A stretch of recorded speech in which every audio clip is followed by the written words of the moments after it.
Siap. Misalkan.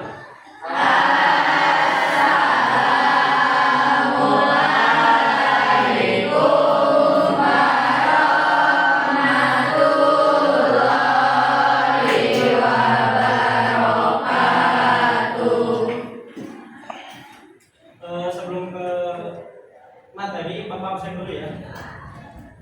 Alpan Rajani. Amelinda Salsa.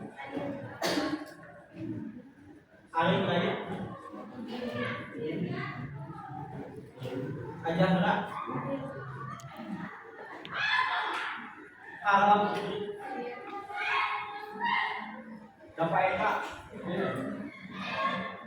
Dimas Ala hadir. Dini Septiana. Fani Davina. Gemanul Ramadan. Hadir. Hana Pridia.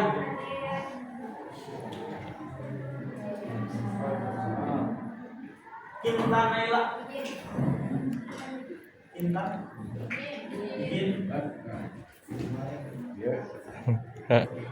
Livia Eka.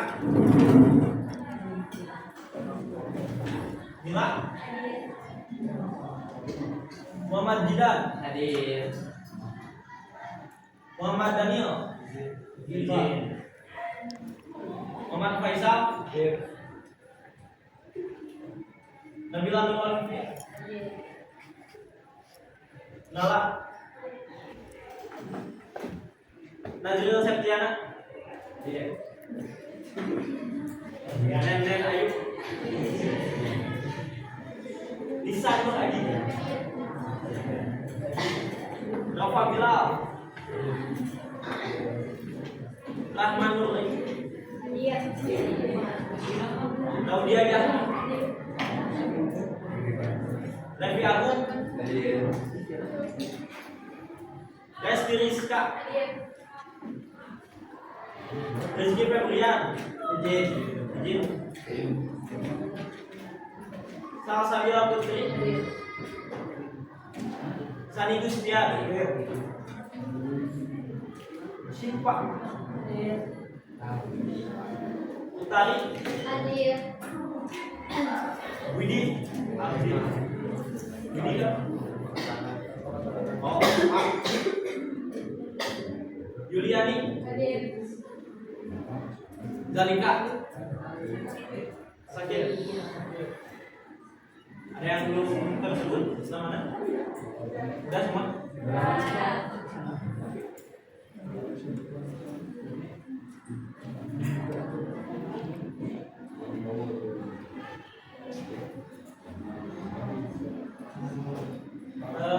Baik, selamat siang semuanya.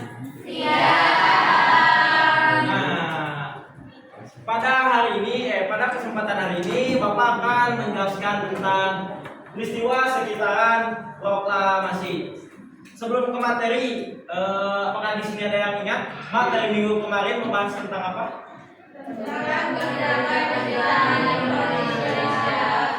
Apa saja yang kebijakan-kebijakan tersebut? Ada yang tahu?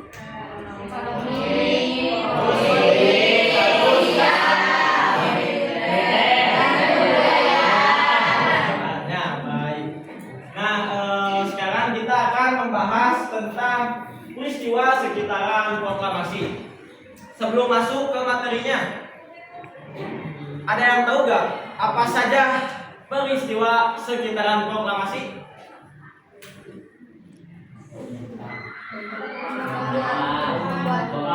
Bom Jepang, terus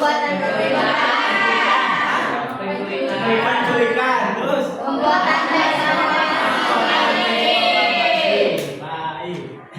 kita langsung masuk saja ke materinya. Nah, sebelumnya di sini Bapak akan menjelaskan tujuan pembelajarannya.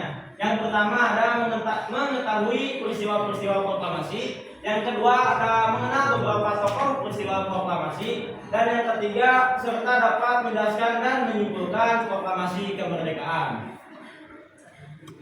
Materi pertama ada itu pengeboman.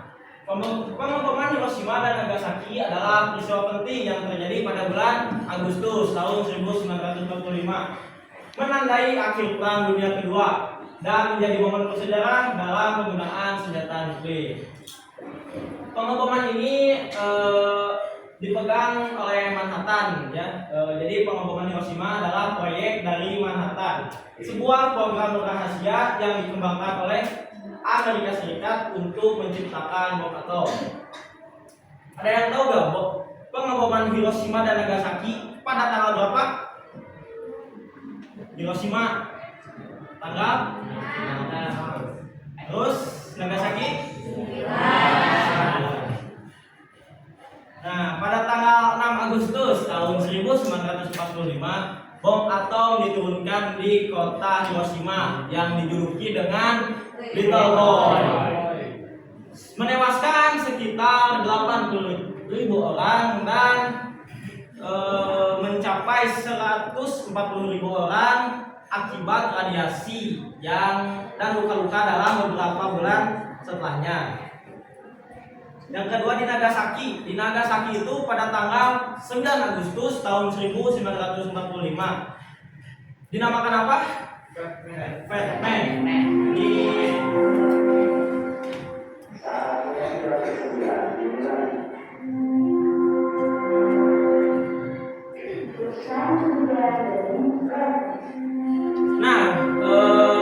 Pengeboman di Nagasaki itu dijuluki dengan julukan Fat Man.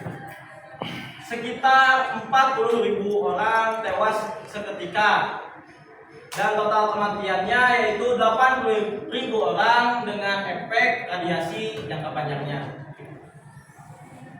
Langsung kita masuk di penculikan Ernest Hancock. Penculikan ini dipicu oleh situasi politik yang genting setelah Jepang menyerah kepada Sekutu pada tanggal 14 Agustus tahun 1945. Dalam kondisi tersebut, para pemuda merasa bahwa proklamasi kemerdekaan Indonesia harus segera dilakukan tanpa menunggu persetujuan dari pihak Jepang atau organisasi yang didukung Jepang, yaitu Panitia Persiapan Kemerdekaan Indonesia. Nah, jadi para pemuda itu menculik Soekarno itu gara-gara ingin mempercepat kemerdekaan. Nah, ini adalah tokoh-tokoh pemuda yang menculik Soekarno. Ada Ahmad Subaryo, Bukana, Suwiryo, Soekarni, Sayyidi Malik, Latif, Yusuf Kunto, dan Hairul Saleh. Nah, mengapa Soekarno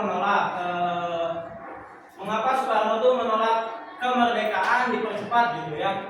Karena Soekarno adalah sebagai tokoh yang demokratis, tahu hak dan kewajiban selaku pemimpin. Kedua tokoh tersebut berpendapat bahwa untuk memproklamasikan kemerdekaan Indonesia perlu dibicarakan dengan PPKI agar tidak menyimpang ketentuan. Nah, akan tetapi para pemuda itu menolak gitu karena para pemuda menganggap PPKI itu adalah buatan dari Jepang dan para pemuda itu tidak mau gitu kemerdekaan Indonesia diberikan secara cuma-cuma oleh Jepang gitu. Nah, dampak dari penculikannya adalah setelah melalui perdebatan dan negosiasi yang intens, akhirnya Soekarno dan Hatta setuju untuk memproklamasikan kemerdekaan pada tanggal 17 Agustus tahun 1945. Peristiwa Ernest Hancock menjadi titik tolak penting dalam perjuangan kemerdekaan Indonesia, menandai transisi dari penjajahan ke kedaulatan. Ini adalah rumah Ernest Hancock. Ada yang tahu nggak rumah Ernest Hancock ini punya siapa? Ada yang tahu? Ada yang tahu?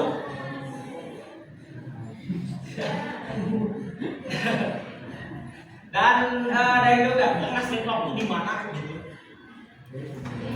Di mana? Karawang.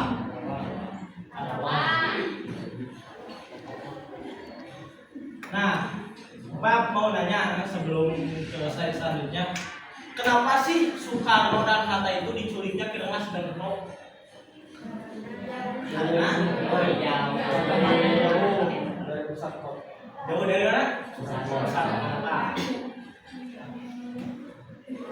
Nah ya, kenapa dipilihnya Rengas Dengklok? Karena Rengas Dengklok itu daerahnya terpencil, yaitu 15 km dari Kedung Gede, Karawang. Dan itu juga ada hubungan baik antara Dedan Peta dan Dedan Jakarta, sehingga dari segi keamanan terjamin. Mereka ditempatkan di rumah keluarga Tionghoa, yaitu Jauh Ye Siong. Jadi rumah tersebut yaitu rumah Jauh Ye Siong yang simpati pada perjuangan bangsa Indonesia. Selanjutnya ada rumusan teks proklamasi. Setelah peristiwa Rengas Dengklok, Soekarno dan Muhammad Hatta dipulangkan kembali ke Jakarta.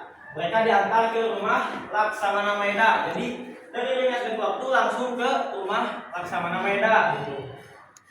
Di Jalan Imam Bonjol, Jakarta Pusat, yang kemudian menjadi tempat rumusan naskah proklamasi kemerdekaan Indonesia. Di rumah tersebut, Soekarno dan Muhammad Hatta beristirahat dan melakukan persiapan menjelang proklamasi yang akan dibicarakan pada tanggal 17 Agustus tahun 1945. Naskah proklamasi awalnya ditulis tangan oleh Soekarno dengan masukan kalimat dari Ahmad Subarjo dan Muhammad Hatta. Yang kalimat pembukanya yaitu, "Kami bangsa Indonesia dengan ini menyatakan kemerdekaan Indonesia," adalah gagasan dari Ahmad Subarjo. Sedangkan kalimat terakhir itu disumbangkan oleh Muhammad Hatta. Pada pukul 4 di pagi hari, Soekarno meminta persetujuan dan minta tanda tangan kepada semua yang hadir sebagai wakil dari bangsa Indonesia. Namun para pemuda itu menolak gitu dengan Soekarno meminta tanda tangan itu, karena menurut para pemuda perumusan teks Pancasila ini hanya cukup oleh Soekarno dan Muhammad Hatta saja untuk disahkan gitu. Dan juga selama proses penelitian, Said juga melakukan beberapa perubahan kata untuk menyempurnakan teks proklamasi.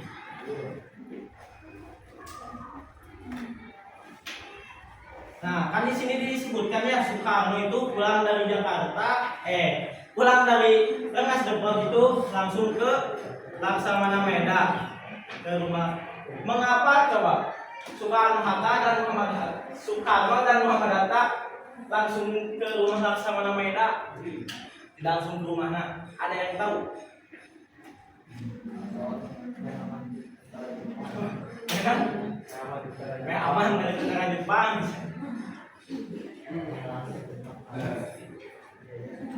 Nah, mengapa langsung ke Laksamana Maeda?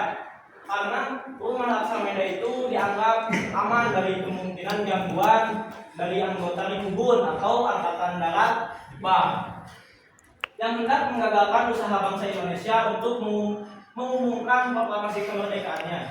Oleh karena itu, Laksamana Maeda adalah kepala perwakilan Kaidun.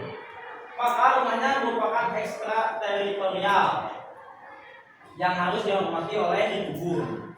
Selain itu, Laksamana Maeda sendiri memiliki hubungan yang akrab dengan para pemimpin bangsa Indonesia, dan Maeda juga simpati terhadap gerakan kemerdekaan bangsa Indonesia tersebut. Maka rumah beliau direlakan menjadi tempat pertemuan para pemimpin bangsa Indonesia untuk berunding dan merumuskan naskah atau teks proklamasi yang akan dikumandangkan oleh Soekarno. Nah, ini adalah gambaran rumah Laksamana Maeda yang dulu dan yang sekarang gitu ya. Dan kalau nggak salah rumah ini dijadikan museum.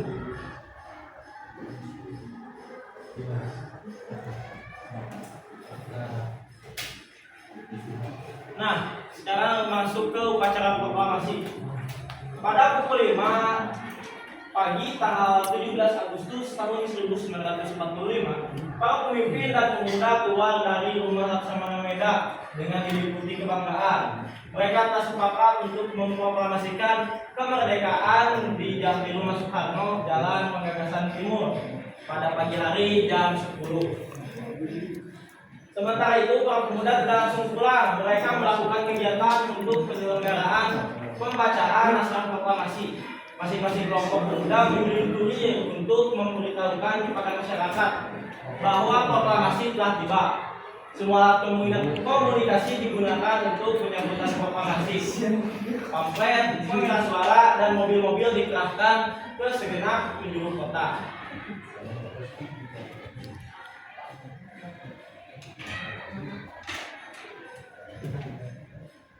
Acara yang direncanakan pada upacara bersejarah itu adalah pembacaan teks proklamasi. Kedua, ada pengibaran bendera merah putih. Ketiga, ada sambutan dari Wali Kota Suryo dan Dr. Mulardi dari keamanan. Dan hari Jumat tepat pukul 10, Soekarno dan Muhammad Hatta keluar serapi depan, diikuti oleh Ibu Fatmawati. Soekarno dan Muhammad Hatta maju beberapa langkah dan Soekarno mendekati mikrofon untuk membacakan teks proklamasi. Nah, ini adalah Soekarno saat upacara pengibaran bendera dan teks proklamasi. Nah, ada yang tahu nggak kenapa Soekarno membacakan teks proklamasi itu di rumahnya? Mengapa? Ada yang tahu? Ada yang tahu nggak?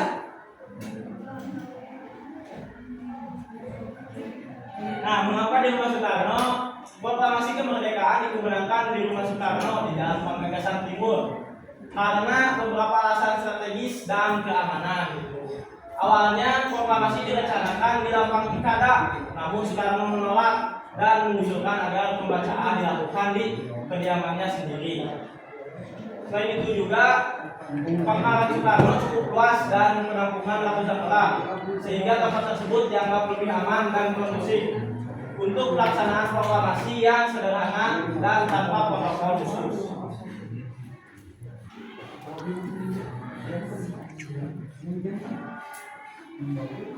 Ini adalah teks proklamasi. Nah, Bapak mau minta 2 orang untuk membacakan teks proklamasi gitu, 1 dari cowok, 1 dari cewek. Mau ditunjuk atau langsung sendiri maju? Ditunjuk atau maju? Tunjuk. Tanggal berapa sekarang? 15, absen 15, Muhammad Jidan.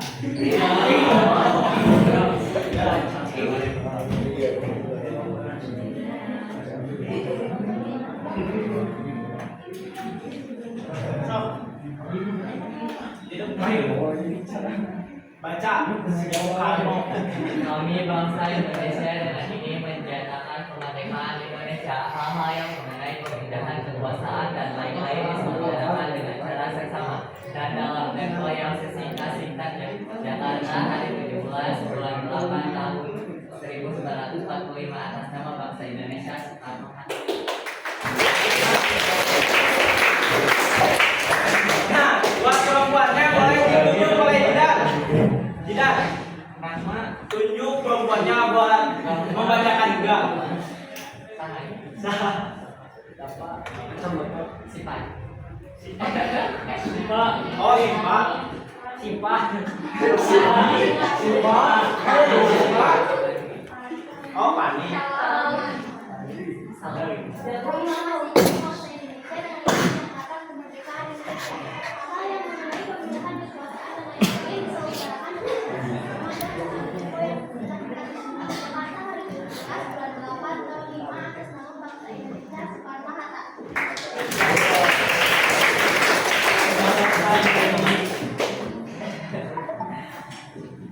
Ini adalah sedikit cuplikan Soekarno saat proklamasi.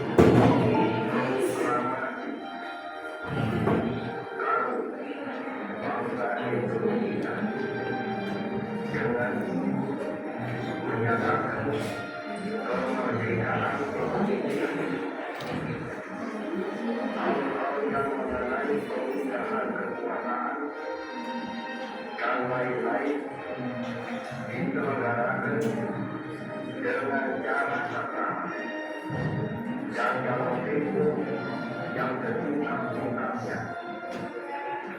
Jakarta, 17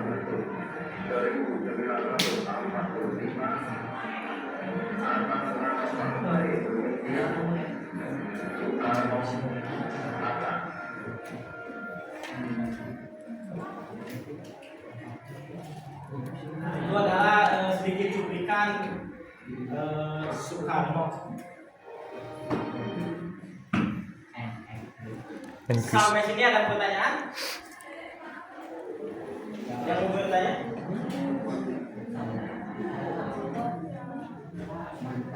Siapa namanya? Nala. So, Nala, apa? Apa makna penting dari peristiwa proklamasi kemerdekaan Indonesia? Makna penting yang menurut Bapak ya, kita bisa mengambil makna dari proklamasi kemerdekaan itu. Jadi Indonesia itu bebas dari penjajahan. Ya, jadi Indonesia itu bebas dari penjajahan dan bangsa-bangsa lainnya gitu. Dan juga menetapkan Indonesia sebagai negara kedaulatan gitu. Ada lagi yang mau bertanya?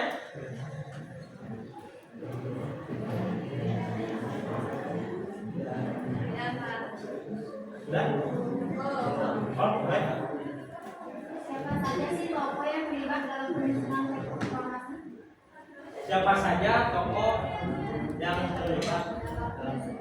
Baik, jadi tokoh yang terlibat gitu ya, sangat penting gitu ya dalam urusan teks tersebut, yaitu ada Insinyur Soekarno sendiri ya, Muhammad Hatta, Said Melik, dan Ahmad Subarjo yang diselenggarakan di yang tadi disebutkan di rumah Laksamana Medan. Bu, ada lagi yang ditanyakan? Nah, kalau sudah, kalau tidak ada lagi yang ditanyakan, Bapak akan memberikan games gitu ya, bukan tugas, bukan ujian, tapi cuma games gitu. Tapi berkelompok, games itu adalah teknik silat gitu ya. Tapi berkelompok, pengen 5 kelompok atau 6 kelompok? Ya, 5 atau 4? 5. Mau beli sendiri atau dihitung? Hitung atau dihitung ha? Mulai dari kanan.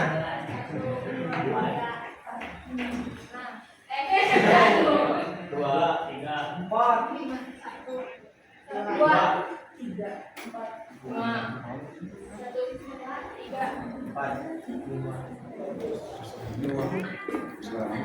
23. 2. Nah ya, Habis langsung itu kumpul ya. 30. 3.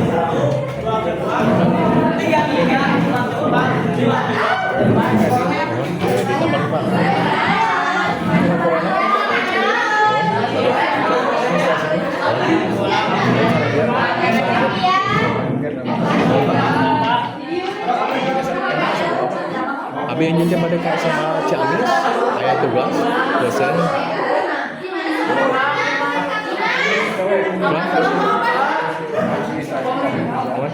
Makan di ruang guru.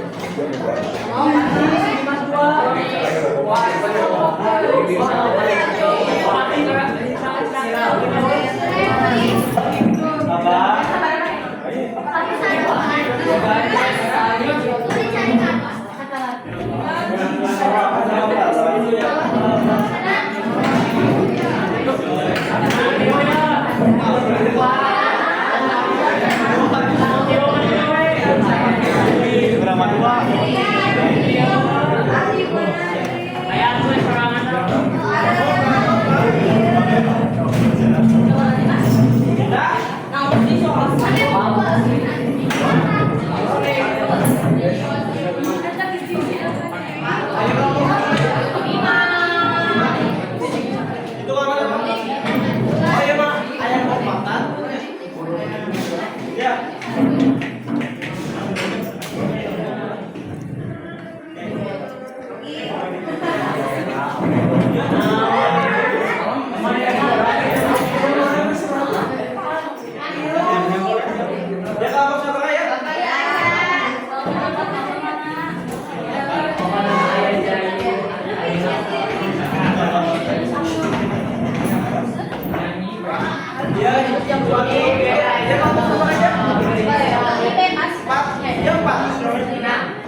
Siana, fokus. Nah, jawabannya tadi terus diterangkan di PPT gitu.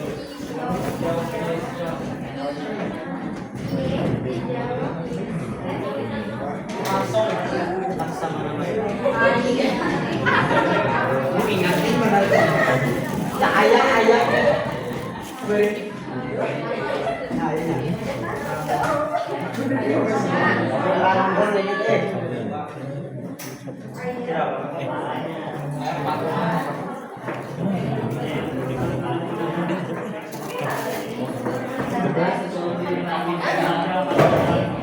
Santai di sana kelompok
3.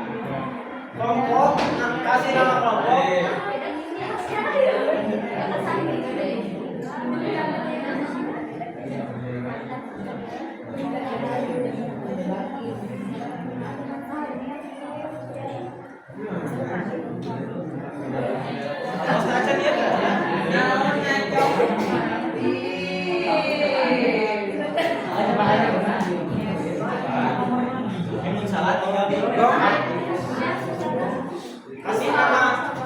Kasih nama kelompok ini benar. Iya kelompok.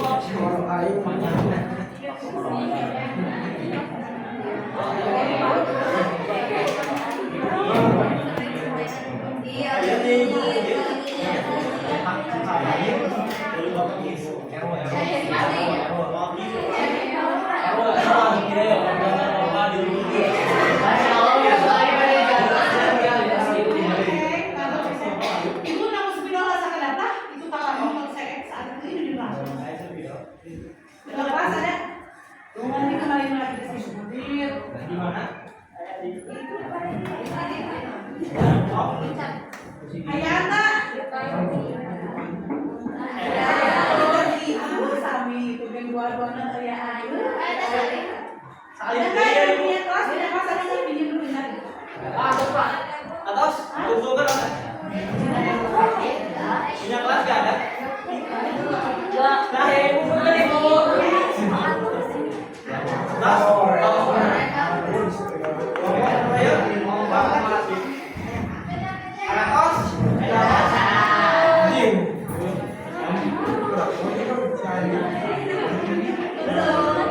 udah bang, sudah sok bukunya kita kumpulkan belum nih. Ini siapa lagi? Ada waktu santai. Dim, aku siap.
Udah semuanya? Boleh duduk ke kursinya masing-masing kembali.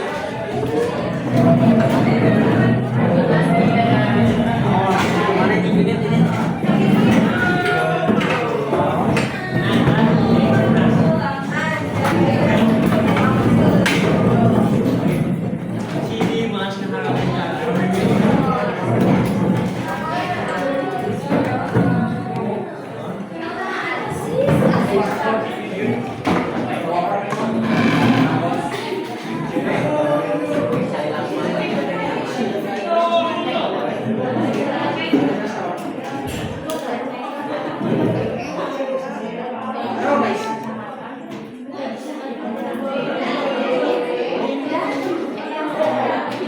udah ya semuanya? Nah, alhamdulillahirobbilalamin, materi itu udah selesai gitu. Tapi Bapak mau minta nih, di sini siapa yang bisa mengambil kesimpulan gitu? Satu orang? Siapa yang bisa kesimpulan materi tadi? Ada? Boleh? Sok. Duduk ya. Jadi peristiwa proklamasi kemerdekaan Indonesia pada tanggal 17 Agustus 1945 merupakan momen puncak perjuangan bangsa Indonesia untuk meraih kemerdekaan dari penjajahan. Proklamasi ini bukan hadiah dari Jepang, melainkan hasil dari perjuangan panjang, kesabaran dan tekad para pemimpin serta rakyat Indonesia yang memanfaatkan situasi kekalahan Jepang dalam Perang Dunia Kedua. Pembacaan teks proklamasi oleh Insinyur Soekarno di Jakarta menjadi simbol lahirnya bangsa Indonesia yang berdaulat dan bebas menentukan nasibnya sendiri.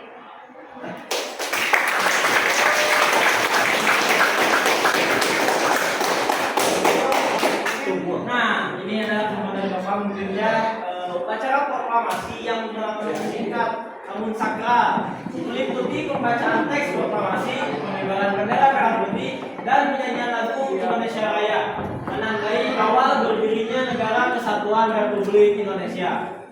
Peristiwa ini membuka jalan bagi bangsa Indonesia untuk menikmati kebebasan, demokrasi, hak asasi manusia, dan keadilan sosial. Selain itu, proklamasi menjadi sumber hukum dan landasan pembentukan NKRI serta simbol perlawanan terhadap penjajahan asing. Nah, terima kasih Merdeka gitu ya.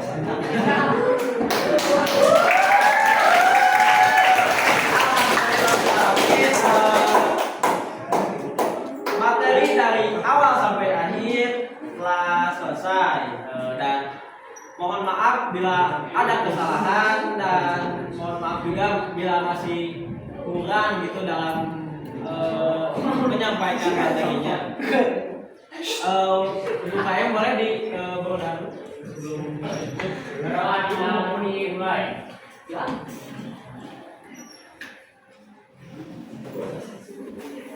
Selesai. Sekali lagi Bapak ucapkan terima kasih. Mohon maaf bila ada kesalahan. Wassalamualaikum warahmatullahi wabarakatuh. Waalaikumsalam.